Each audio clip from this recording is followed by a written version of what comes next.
Okay, good morning, class. So we are today doing the rise and fall of the Roman Empire. And this topic is extremely relevant today because there's a country in the world that purposefully modeled itself out of Rome. And this country is the United States of America. The similarities between Rome and the United States, it's very striking. Both of these societies were of their time the most powerful nations. Rome dominated the Western world for centuries. And today, America is the world's most powerful nation.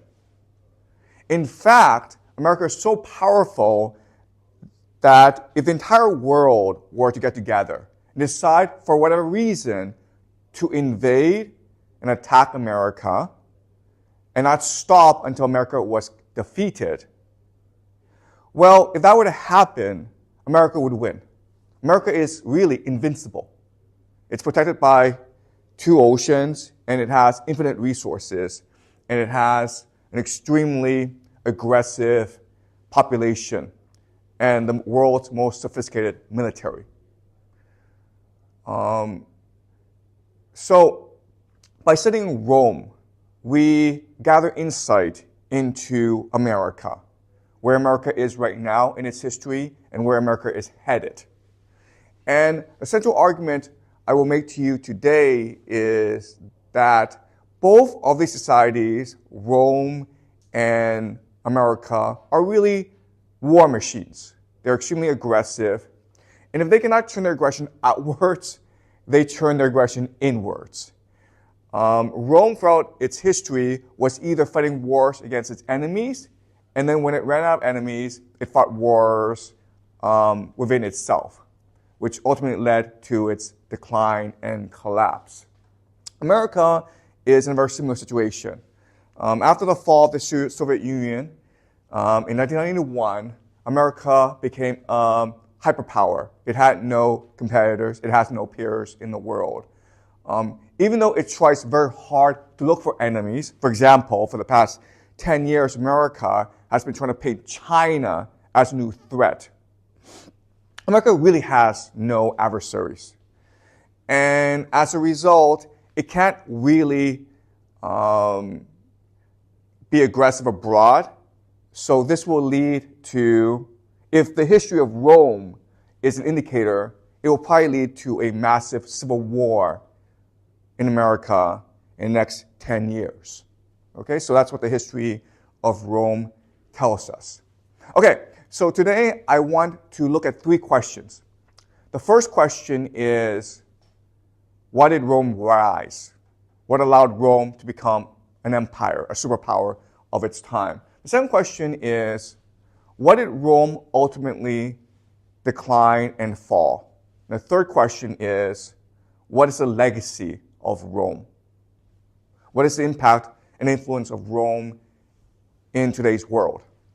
Okay, let's look at the first question. So Rome, the tradition, we don't actually know if this is true or not, but the tradition is that Rome was founded in 753 BCE. And for that early history, Rome was a monarchy. It had a king. Then in 509 BCE, it became a republic. Not a democracy, a republic. And at that point, Rome was very much a poor, backward, and isolated city along the Tiber. And at that point in its history, no one, okay, not even the Romans, could have predicted that in 300 years' time, Rome would become the master of its world, the Mediterranean, okay?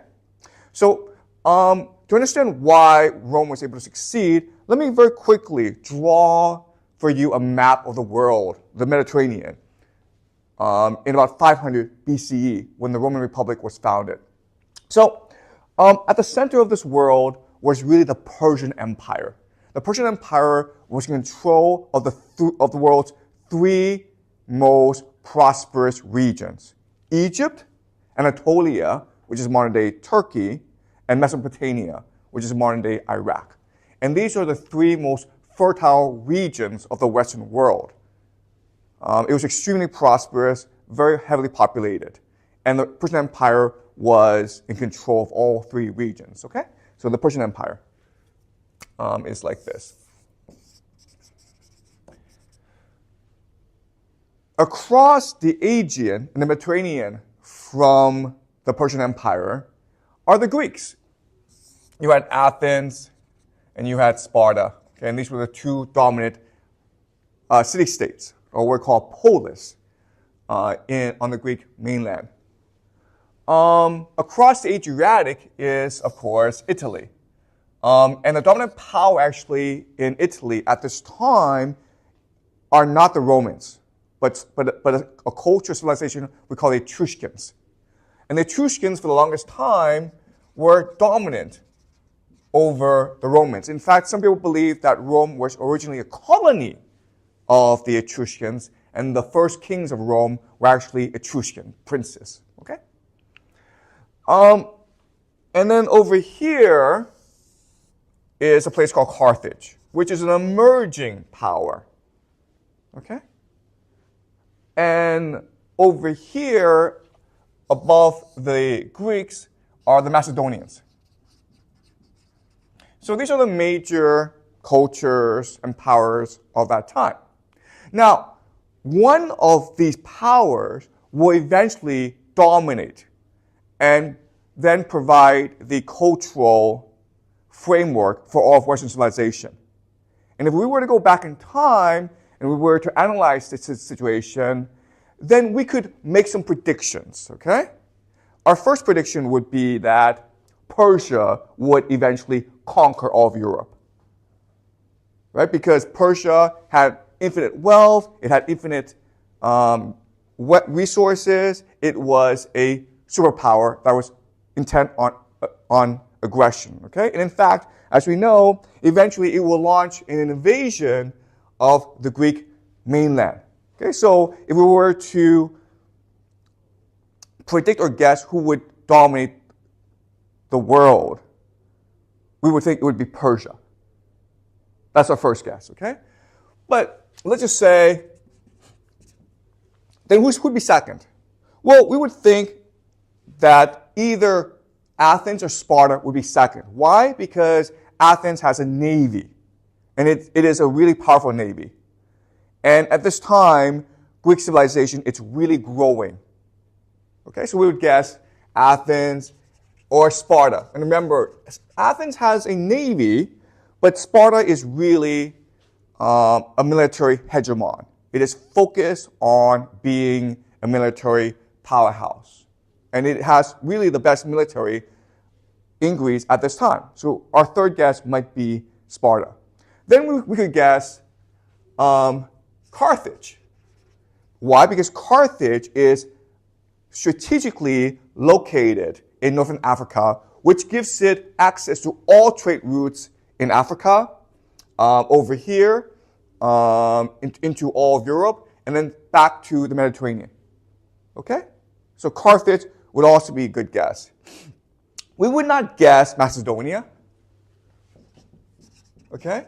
Why? Because Macedonia is a poor, backward kingdom north of Greece that's being controlled right now by the Persians. We would never guess the Macedonians. But then there's one city that we would never, ever believe could dominate the world, and that's Rome. Okay? Rome would not be on our list. Macedonia might be on the list because it still has a strategic location, it has a very militant population, but we would never, ever guess Rome. Now, what's funny about these predictions, of course, is that eventually Rome does conquer the entire Mediterranean world, and it becomes the superpower of its time, and then it develops the cultural framework for all of Western civilization, okay? But not only that, but close to Rome is Macedonia. Because remember, Macedonia is where Philip II builds the world's most powerful military, and where Alexander the Great comes from to conquer all the Persian Empire. Okay? So it's very strange that the nations that either are not on the list or are the bottom list will eventually conquer the world. All right? And this goes back to our first class where we talk about the oceanic currents of history, how empires are destined to fall, to decline, but in the process, they energize these borderlands and empower these borderlands to rise and eventually, over time, to overwhelm the empire, okay? So this was true for Macedonia, and this was certainly true for Rome, okay? So this fits into our pattern of the oceanic currents of history. So there are many different reasons why Rome would eventually win out over its competitors in the Mediterranean. What I want to focus on today are the cultural reasons. So my argument today is that Rome, in opposition to its enemies, developed a cultural system that allowed it to triumph over its enemies. This cultural system made it ideal for military competition against its major enemies. Okay? So, let's talk about this cultural system. And to understand this cultural system, I will compare and contrast it with the Greeks, who are also, who are basically the most culturally dominant people in this area at this time. Okay, so what do the Greeks believe in? Well, the Greeks believe in three things, okay? The Greek system. When I mean Greeks, I basically mean the Athenians, okay? Because the Athenians were the culturally dominant nation in the Greek world. All right, so what do the Greeks believe in, and how were the Romans different? Well, first thing to understand is that Greeks were culturally dominant. And so what happened was that Romans developed a lot of their cultural system in opposition to the Greeks. Or they learned lessons from the Greeks. Okay, so think about, as an analogy, the relationship between China and Japan. A lot of Japanese cultural systems and values were developed in opposition to China and because of the lessons that the Japanese learned from Chinese history.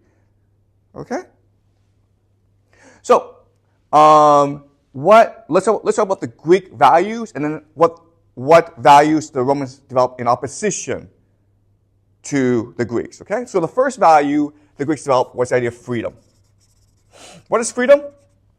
Freedom represents an egalitarian society in which everyone has the right to speak his mind. His, not hers, okay? His mind. So every citizen was considered equal.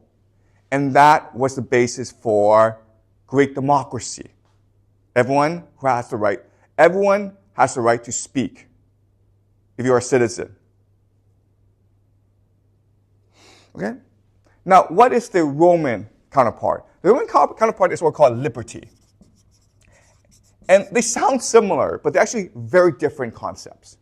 Freedom is the right to speak your mind, the right to live your life. Liberty is the respect for the laws, history, and traditions of your culture, because that's what enables you to be free. If we don't respect the laws, it'd be anarchy. Also, liberty means basically no king. Okay? We will never allow a king to rule us because he takes away our liberty. What's interesting for us is the modern Western concept is more aligned with the Romans than the Greeks. When we think of freedom and liberty, we think of the Roman idea, not the Greek idea, okay? So liberty. The Roman word for this is, of course, libertas. All right, so the second value of the Greeks is the idea of eudaimonia. Eudaimonia is the pursuit of human flourishing, to be the best that you can be, to be better than your peers, and to win respect for your peers, to seek glory, to seek honor. So let's go back to last semester and think about Achilles in the epic, the Iliad. Achilles was in Troy not to win glory for the Greek people, but to win glory for himself. He was extremely selfish. He was extremely competitive. And he was so competitive that when he abandoned the battlefield, he basically asked his mother, Thetis, the goddess, to get Zeus, the high god, to favor the Trojans, okay? This is treason. This is sedition. And for the Greeks, this is good, because what's important is to win eudaimonia. You, in order to achieve eudaimonia, can do anything, because that's what matters. Okay? And the idea of eudaimonia, if you think about it, it's what led to Greek creativity, because everyone saw society as a competition, and they want to be the best. Okay? But if you think about it, it also leads to corruption and selfishness. Okay? So the Romans didn't like eudaimonia. But instead, their highest virtue was the idea of república. And this is where we get the word republic from. República means for the greater good, for the public virtue. So what's important is not that you win glory for yourself, but to sacrifice yourself for the greater good, for the good of Rome. That's what made you a good person, or the best person, to fight and die for Rome.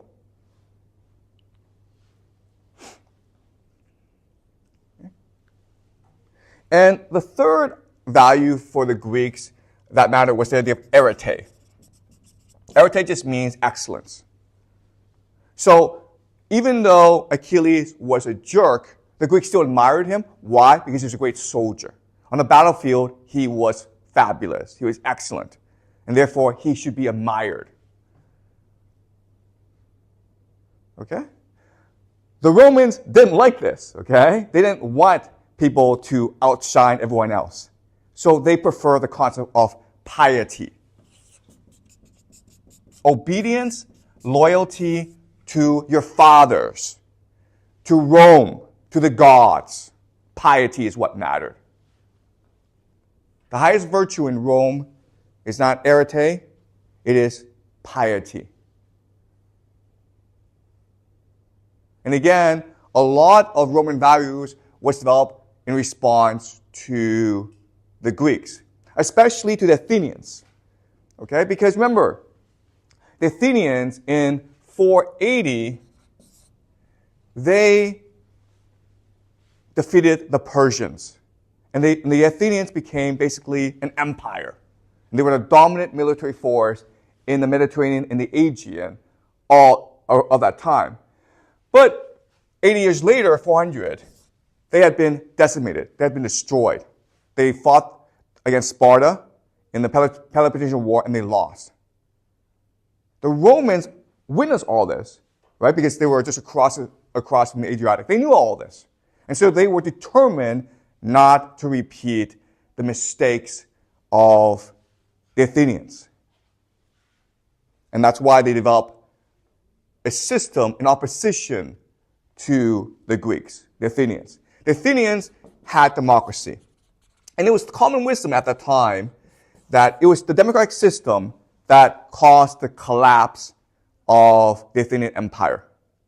And in response, the Romans developed a system called the Republic. Now, there's a huge difference between democracy and republic. They sound the same. And in today's world, we use these two concepts interchangeably, okay? We say American democracy, we say American republic. It means the same thing, but back then, democracy and republic were two opposing systems. So let me give you an example to show you how different the system is. Okay? So democracy is basically one man, one vote.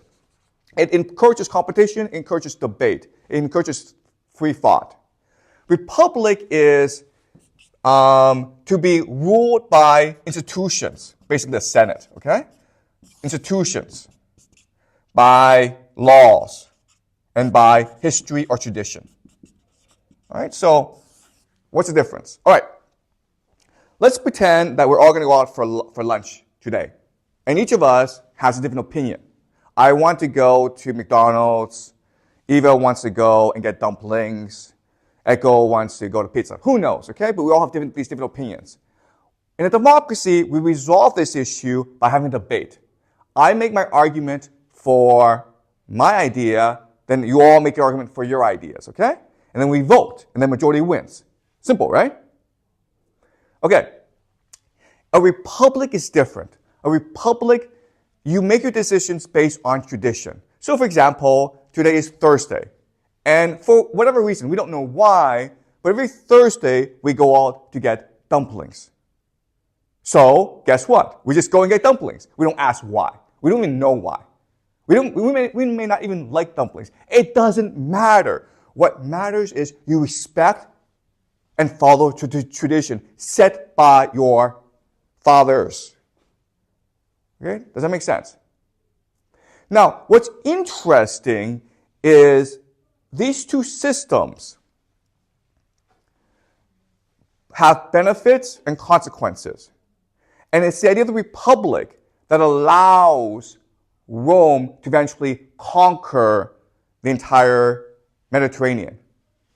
And the reason why is the idea of a republic solves a problem that democracy cannot solve. It's the idea of citizenship and identity. The way you organize your society is basically through citizenship. Okay? Who gets to be a citizen? Who doesn't? In a democracy, it's actually very hard to be a citizen. Because if we are having a debate and competition, we don't want others coming into the system. Right? There's 4 of us in the classroom, we debate. But let's just say we let in 5 other people. And these 5 other people all love noodles. Guess what? We're stuck going to noodles every day. Right? So we don't want newcomers. And that's why the Athenian Empire fell. The Athenian Empire had to fight these wars to protect its empire. But in each battle, it had to lose soldiers. Even if you win battles, you have to lose soldiers. And it could not replenish these soldiers because it did not want foreigners to become citizens. Does that make sense? But in a republic, you do not have this problem, right? If we are a republic, and we're all stuck going to noodles every Thursday, we let in 100 people. Doesn't matter. We're all going to noodles, right? It doesn't affect us. So the beauty of a republic is you can allow immigrants and foreigners to come into your system, which allows you to replenish your military. And they become citizens if they are willing to fight for you and if they're willing to follow your traditions, your customs, your history. And it's very similar in America, right? In China, how are you a citizen? Well, you're born here, and both your parents are Chinese. And that's it, okay? There's no other way to become a Chinese citizen. But in America, you can immigrate and just say, I swear to obey the Constitution. I swear to protect the Constitution. If you say those words, you can become a U.S. citizen. Okay? So that's the power of the republic. Okay? So let's talk about some historical examples to illustrate the difference between a democracy and a republic. Well, in a democracy, people understand polis, or society, as a community of people. Okay? So the example is, in 480, the Persians invaded the Greek mainland, and they were about to attack Athens. And there was no way that Athens could withstand the Persian onslaught. So what did they do? Well, what they did was they got onto their ships and they sailed away. The entire Athenian people, the entire city of Athens, got onto the ships and sailed away. And the Persians were like, well, you can't do that. And the Athenians says, yes, we can. Because as a community, we can be wherever we want. We don't have to be in Athens. As long as we're a community, we will be Athens. We can leave Athens and go sail to Africa, and we will still be Athens. Okay? That's the idea of community. But the Romans didn't believe that. Okay? Remember, in 216, Hannibal comes and attacks the Italian peninsula. He destroys and wipes out all the Roman armies. Rome has no army. And at this point, Rome has options. It can surrender or it can leave. It cannot leave because to leave Rome would be to abandon its identity as a Roman people. If you're a republic, the place does matter. Once you leave the place, you abandon the values, the culture, the history that makes you distinctly Roman. So the Romans said to Hannibal, we will not surrender. We will fight to the last man if you come and attack us. And Hannibal never did. Okay? And what's really funny about this incident is it's really the proudest moment in Roman history. Okay? They were up against impossible odds. They had no army. Hannibal was the greatest general in human history. He had a huge army. But the Roman people were willing to make all the necessary sacrifices in order to protect their identity and their values and their history. They refused to let Rome fall. So every person, whether it's woman, man, or child, would have taken arms and defended the city against Hannibal. And this was really the highlight of the Republican system. It refuses to surrender because to surrender would mean abandoning its identity. Okay? So that's why Rome was able to defeat all its enemies. Because the Roman idea of citizenship was flexible. If you're willing to fight for Rome, you could become a citizen. And as such, Rome was able to draw soldiers from all of the Italian peninsula. From 280 to 272 BCE, there's something called the Plague Wars. Pyrrhus, who was a Greek king, came to the aid of the Greek colonies in Italy. Okay? These Greeks were complaining and saying, the Romans are bullying us. Can someone please help us and build us a Greek empire? So Pyrrhus comes and attacks the Romans. And he won every battle. The Romans were terrible soldiers. He had the best soldiers in the world. And he was winning every battle. And at a certain point, Pyrrhus said, okay, we're killing a lot of Romans.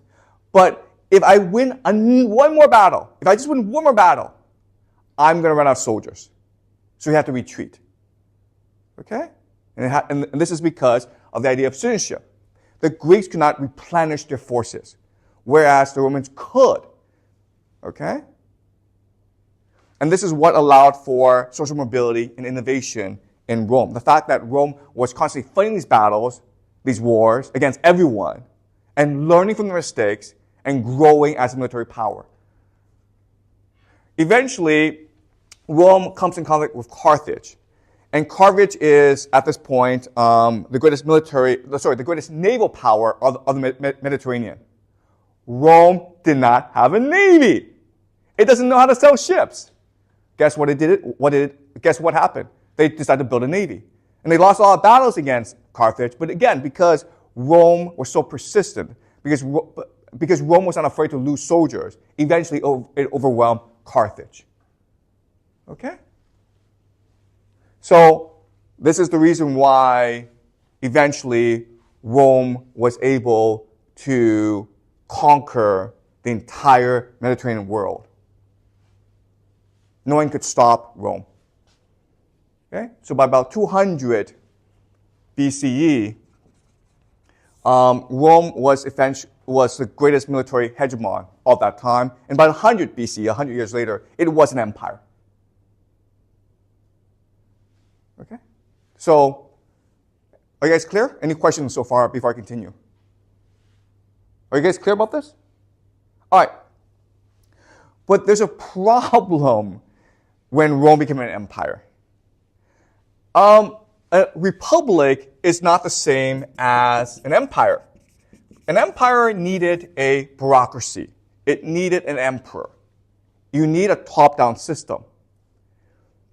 And that's in conflict with the idea of a republic, where you have to obey the history and the institutions. If you're an empire, you have to absorb new people into your culture. But the Romans didn't want to do that because it meant giving up their own culture. Right? So this created a contradiction. This created a paradox. And this will eventually lead to a series of civil wars that really never stops until Rome collapses. All right? So to understand this idea, think about America today. America, again, it is our humanity's greatest empire. It controls the entire world, basically. It has 800 military bases around the world. China has about 2, okay? It has no peer competitor. But there's one thing that you cannot say about America. If you go to America and say you guys are an empire, you'll be shut down. How dare you say we're an empire? There's nothing imperial about us. We're a republic. We're a democracy. We're not an empire. For whatever reason, Americans refuse to believe they're an empire. It's ridiculous. And you have some silly things. For example, when Americans talk about the Middle East, right? Clearly, America wants to control the Middle East for its resources. But when you talk to American academics, American people, for whatever reason, they believe American Middle East policy is being controlled by Israel, a nation of 8 million people in a desert. Israel is able to control the American empire. And you're like, that makes no sense. Like, how is it possible for Israel to control America? But Americans really believe this.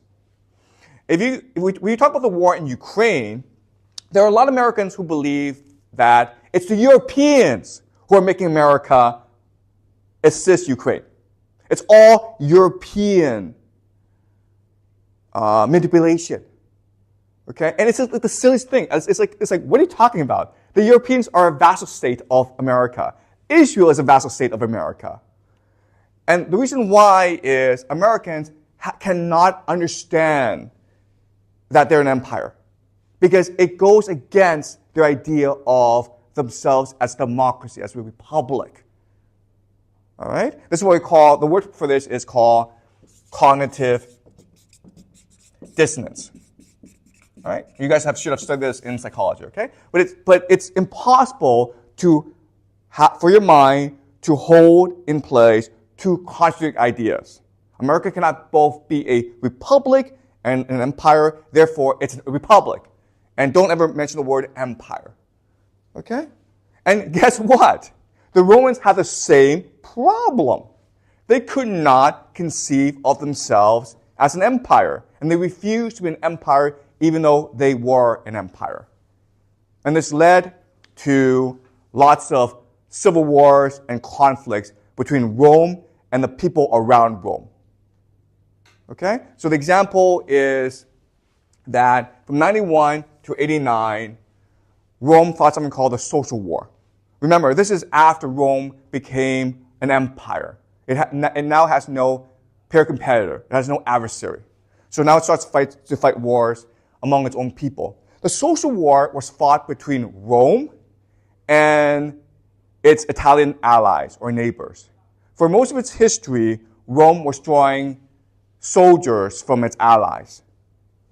And after Rome became an empire, its allies, Italian allies, rightfully said, listen, we fought for you for decades. We've lost many men. We demand to be given citizenship. And Rome said no. And so they fought a civil war. And Rome lost the civil war because, guess what? Its military was from the Italian peninsula.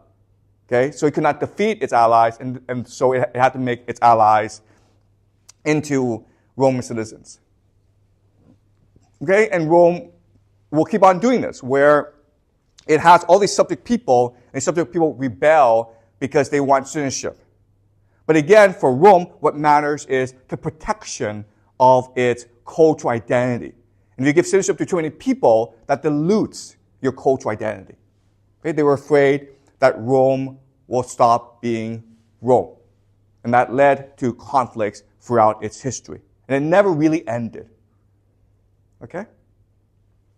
So, you can't ever use the word empire or emperor in Rome. Then the question then is, wait, wasn't Augustus Caesar, after the Battle of Actium, the first Roman emperor? No, okay? The idea of an empire, the idea of an emperor, the idea that Augustus Caesar was the first emperor is something that later historians decided on. The Romans did not see themselves as an empire, okay? And Augustus Caesar did not see himself as an emperor. The word he used, the word the Romans used, is the idea of princeps. Okay? Princeps just means, in Latin, first citizen. We are still equals, meaning senators, okay? But I'm just a bit better than you. I'm the first among equals. Okay? And this is where we get the English word prince from. And Augustus Caesar did not see himself as building an empire. He saw himself as saving the republic. Okay? Now,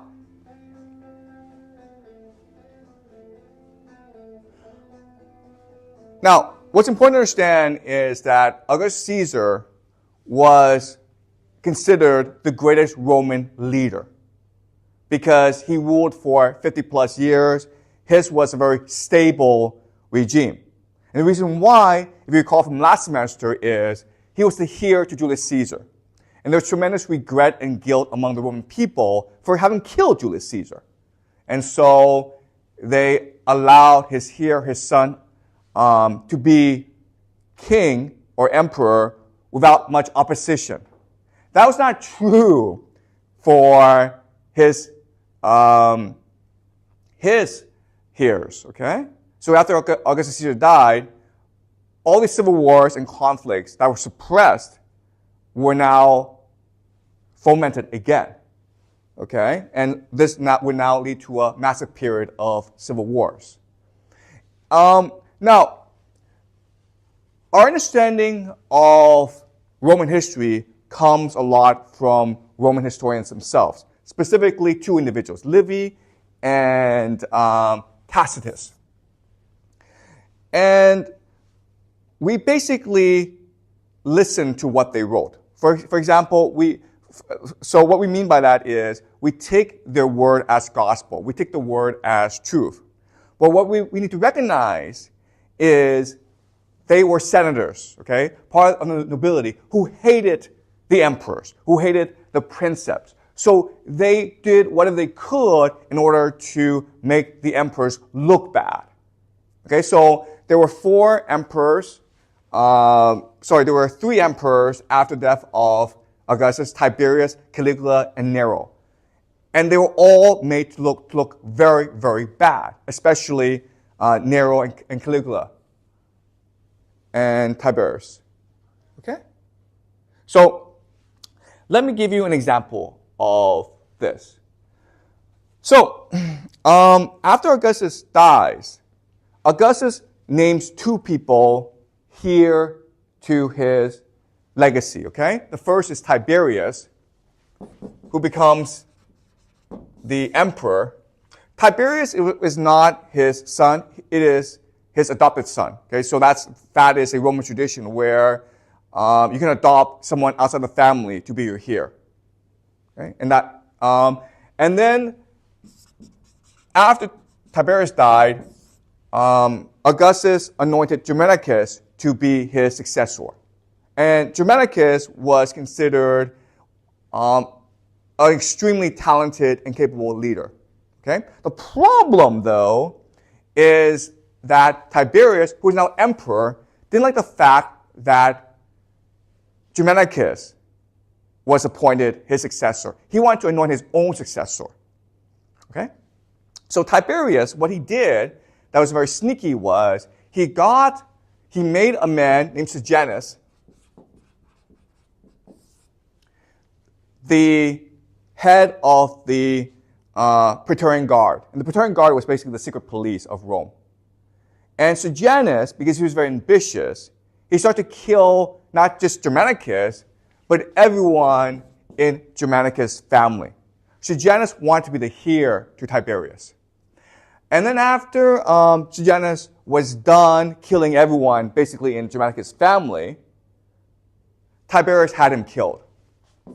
Okay? This is a very common pattern in imperial history. Okay? After Sejanus was killed, there's a purge of Sejanus' allies. His children were killed, and everyone who supports Sejanus was interrogated by the Senate and put to death. And most of these people claim innocence. I had nothing to do with Sejanus. I was forced into an alliance with Sejanus. Okay?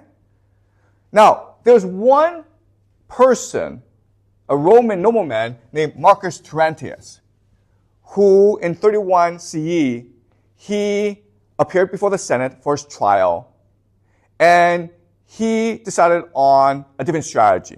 Everyone else before him claimed, I had nothing to do with Sejanus, and the Senate didn't believe them, and they were all killed, okay? So Marcus Terentius tries a different strategy, and this is recounted in the history book Annals by Tacitus, who was writing about 100 years later, okay? And this is what Marcus Terentius argues. He argues, yes, I was his friend. In fact, I tried very best to be his friend. Why? Because Sejanus had the favor of the emperor. Because if I wanted to get anything done, if I wanted to become wealthy, I had to become a friend of Sejanus. And why did I do this? And why was this right? Because it is not up to me to question or think about why Sejanus is a friend of the emperor. All I need to know was the emperor favored Sejanus. And it is my duty to obey the emperor, and therefore I became his friend. Okay, that was his logic. Now, let's look at what Tacitus wrote. Okay, and it's really one of the most striking paragraphs in the history. Okay, but this is Marcus Terentius' defense of himself before the Senate and the emperor. It is not ours to ask whom you, the emperor, exalt above his fellow, or why you, the gods, have made sovereign arbiter of things. Okay? It is not my place to ever question the emperor. If the emperor made Sejanus his right-hand man, I now must also obey Sejanus. If the emperor wants me to marry a dog, I will go marry a dog.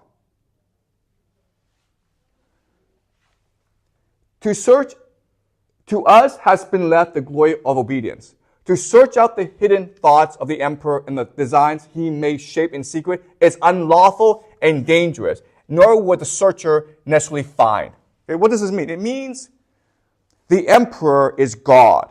He has a secret design. He has a secret logic that we could never know. And because we're too stupid. And if we try to figure it out, we'll be breaking the laws of Rome and the universe. And we could only get into trouble. So it's not up to me to question the emperor. It is only my duty to obey the emperor. The firmness of this speech, okay? So he's finished speaking, defending himself in front of the Senate. And this is how the emperor and the Senate respond to this speech. The firmness of this speech, he speaks with conviction, okay? And the fact that a man had been discovered to utter what the world was thinking made so powerful an impression that his accusers were penalized by banishment or death. Okay? So rather than punish this man, the Senate punished his accusers, his enemies. Why? Because they had found a man to speak the truth about the world. The emperor was in command. We had to obey the emperor. And they wanted to make a role model out of him, and therefore they killed all his enemies and let him go and rewarded him lavishly. Okay? Now, this was written in contrast to Roman history. This marks a radical departure from Roman history. Remember, in 509, the Republic was founded because they threw out the king. In response, the king organized his allies, the Etruscans, and they marched on Rome. And Rome was surrounded by a huge army. And there was nothing Rome could do about it. So a young nobleman named Mucius went to the senators and proposed a daring plan to assassinate the king. He swims across the Tiber. He goes into the camp of the enemy, and he's captured. He's interrogated by the king. And Mucius says, "We Romans have sworn to kill all kings." And to show that he's serious, he puts his hand into a fire and he burns his hand in front of the king. And the king is scared. So he runs away. Okay? So this story shows us the nature of the Roman character. Romans hate kings. Romans will always disobey kings. Romans will always find a way to kill kings. And this speech shows us that the Roman character has fundamentally changed because of empire. Okay? So, Romans, throughout most of its history, the Roman people have been grappling with what it means to be Roman and how to protect this precious identity. Now, we know that even though Tacitus wrote this, the Roman identity didn't really change. How do we know this? How do we know that even though Tacitus says, okay, empire changed the Roman identity, it didn't really change? How do we know this? Because he's writing about this, right? He's writing about this. He's telling us that the Roman identity changed because of empire. Well, if the Roman identity really changed, people wouldn't know it changed. It's only because people are resisting the change in nature, the change in character, that people appreciate what Tacitus is writing. And Tacitus is really saying that, oh, that empire, it's gone now because the new emperor has restored the republic. Okay? So throughout its history, Rome was constantly in a battle between empire and republic. And every new emperor believed that he was restoring the republic. But then someone else would come along and says, no, he was the dictator. He was the emperor.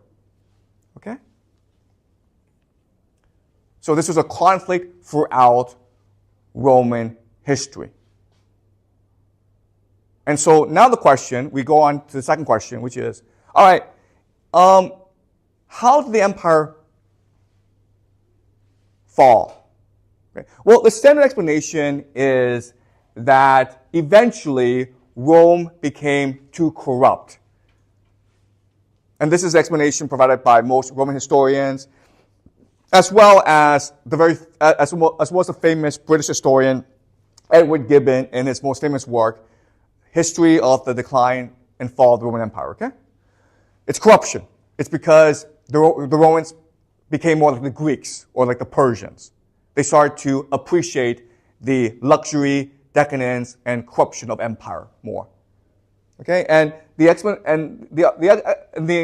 explanation is that over time you had all these dramatic invaders from the steppes. Remember, the steppes is where the Yamnaya people come from. These Visigoths are being pushed out by the Huns. Okay, so remember, the steppes is really this massive, competitive whirlpool, hurricane that makes people more and more aggressive. And more aggressive tribes will push out less aggressive tribes. And these people are forced to go into Europe.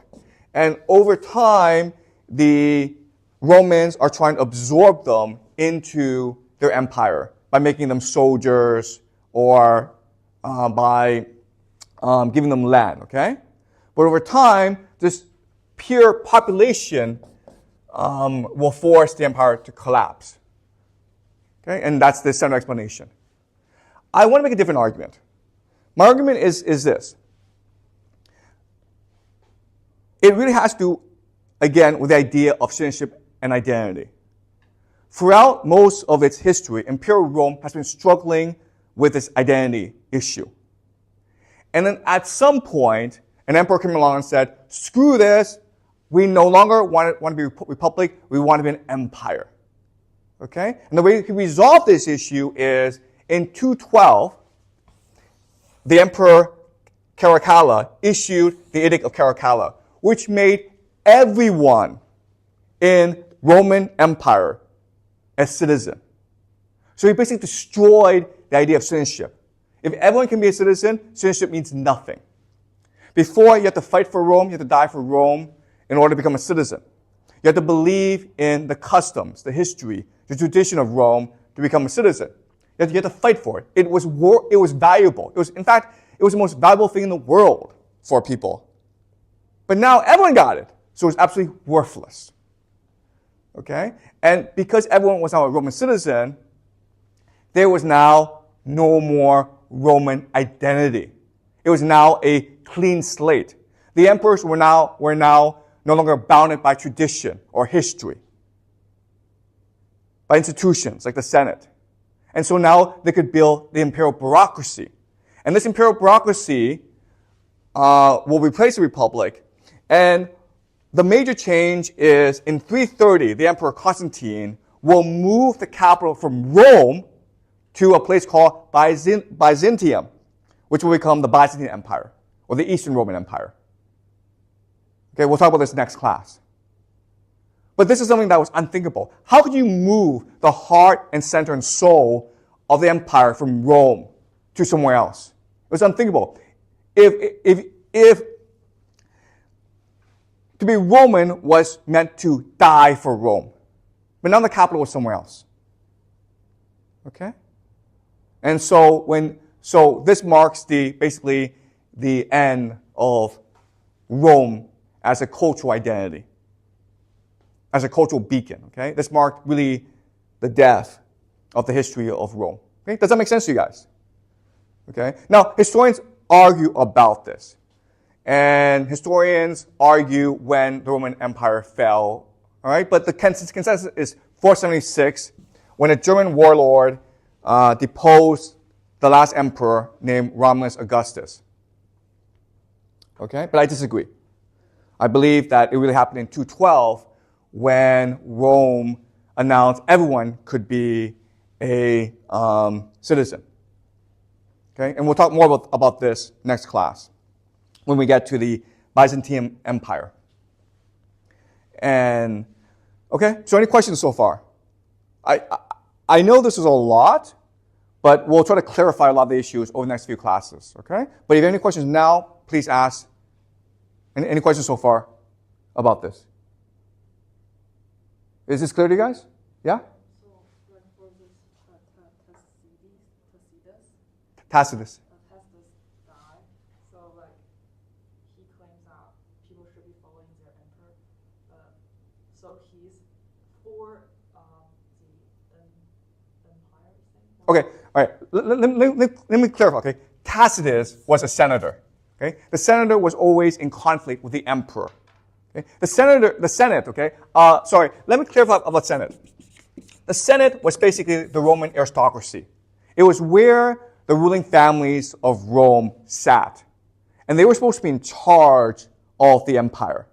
And the emperor was basically like the CEO. Okay, he was basically in charge of managing the empire, but it was the Senate that was supposed to make the decisions. In reality, it was the emperor who was in charge because the emperor controlled the army and he controlled the Praetorian Guard, which was secret police. So he could kill senators who disobeyed him. Okay?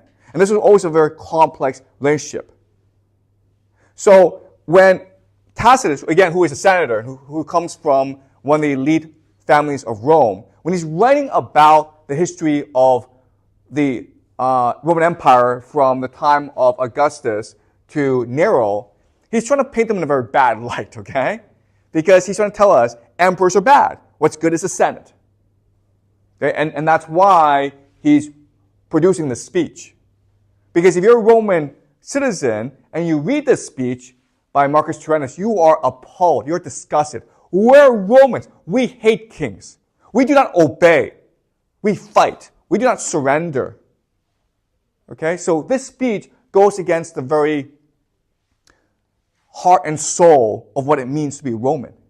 And that's why Tacitus is writing this and saying, you see what empire does to the Roman character. It corrupts us. It destroys us. It weakens us.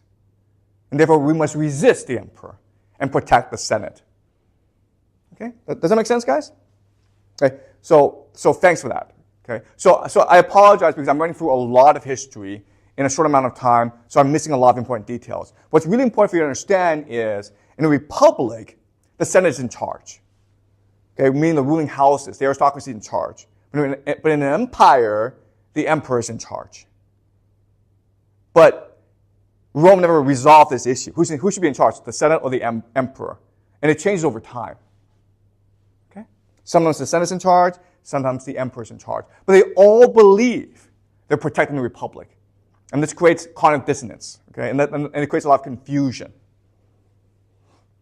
And then in 212, the emperor said, screw this, let's just be an empire, I don't want the Senate anymore. Okay? And this begins a process of creating the Byzantine Empire, which does not have the idea of a Roman character. Okay? Did you have a question, Echo?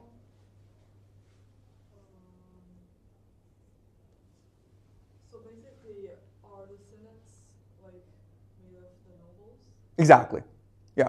The Senate is filled by, again, members of the ruling houses. And what's interesting about the system is it's almost like a federal system. I'm not sure if you know what a federal system is. But the emperor is in charge of the army, and he's in charge of the secret police in Rome.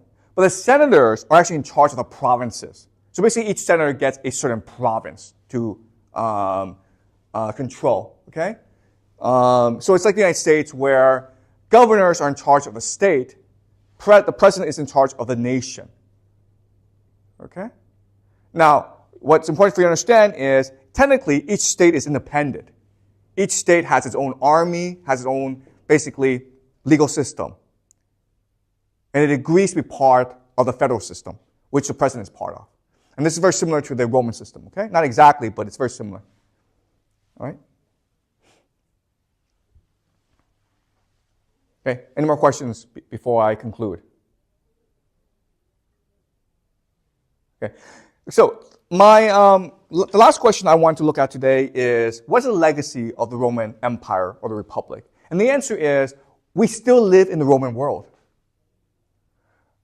Even though we like to think that we are heavily influenced by the Greeks,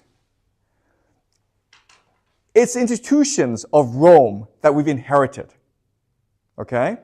So the idea of the political system, the legal system, the cultural system, it's something that the Americans basically copy and pasted. The American system is very, very Roman. And right now, of course, America controls the world.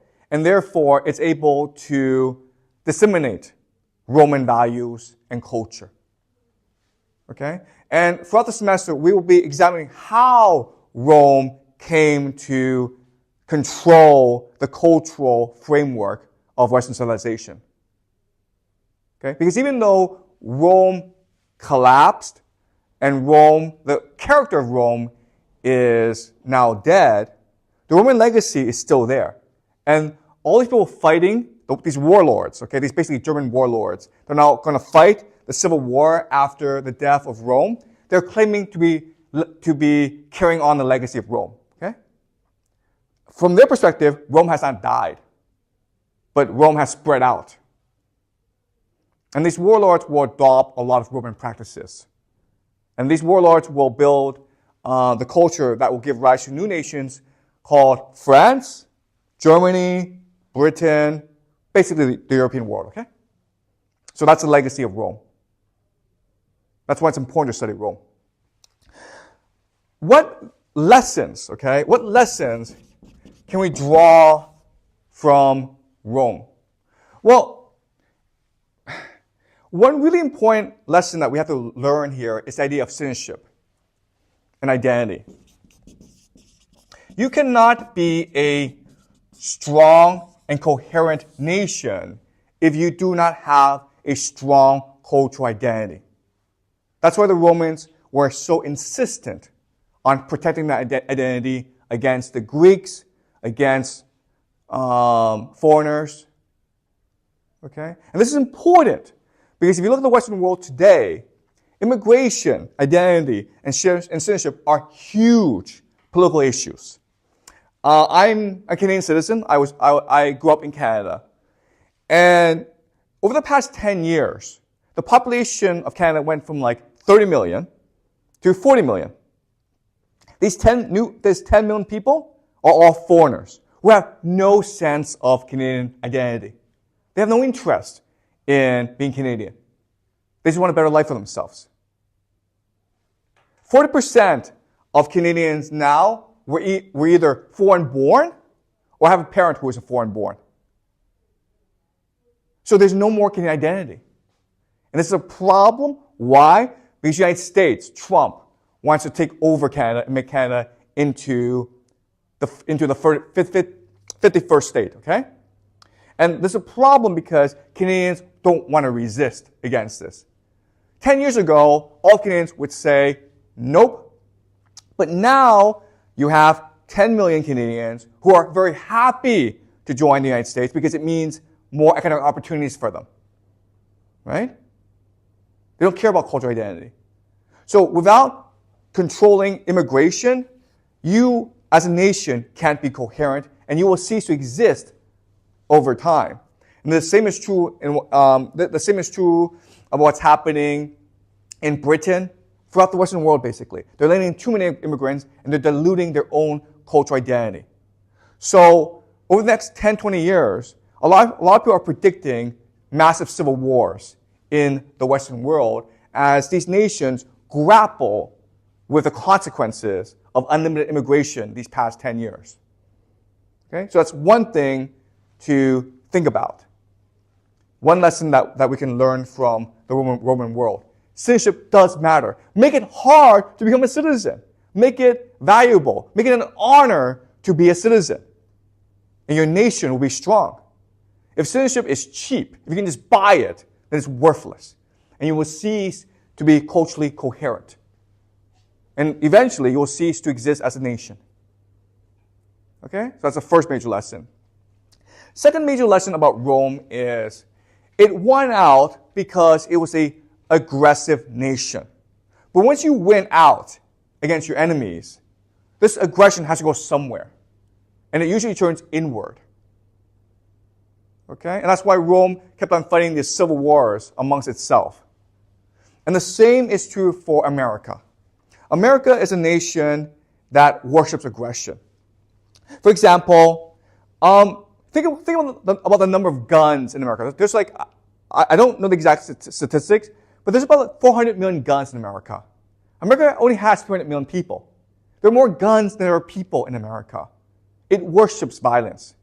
Also think about this. The most popular sport in America is American football. There's only one nation in the world that plays American football, and that's America. No other nation plays it. Why? Because it is barbaric. You literally have people trying to kill each other for the entertainment and pleasure of spectators. It's barbaric. I'm not sure if you know this, but after 5 years of playing football, these athletes, their brains are mush, and they commit suicide at age 30 or 35. Okay?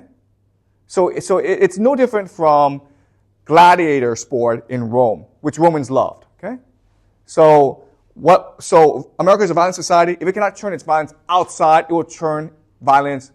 It will direct the violence and aggression inwards. So I think within the next 10 years, America will most likely start a war, probably against Iran. Okay? So I'm predicting within the next 5 years, America will start a war against Iran, probably sooner. And then America will start a civil war as well. Okay? So civil war does not mean two sides fighting against each other. It just means that there'll be a lot of political killings, assassinations, a lot of violence in America. Okay, based on religious, political differences. All right? So that's the second lesson to learn from Rome. Aggression and violence will allow you to defeat your enemies. Once you do, this violence and aggression will turn inwards. Okay? And the third lesson that we can learn from Rome is, again, no societies are stable. Everything changes over time. So even though Rome was the dominant superpower of its time, it still collapsed. And the same is true for America today. So the world will change, and it always changes. Okay?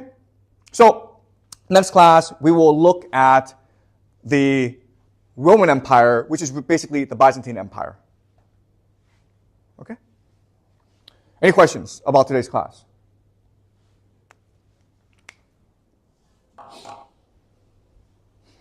Are you guys clear? Okay, great. So I will see you next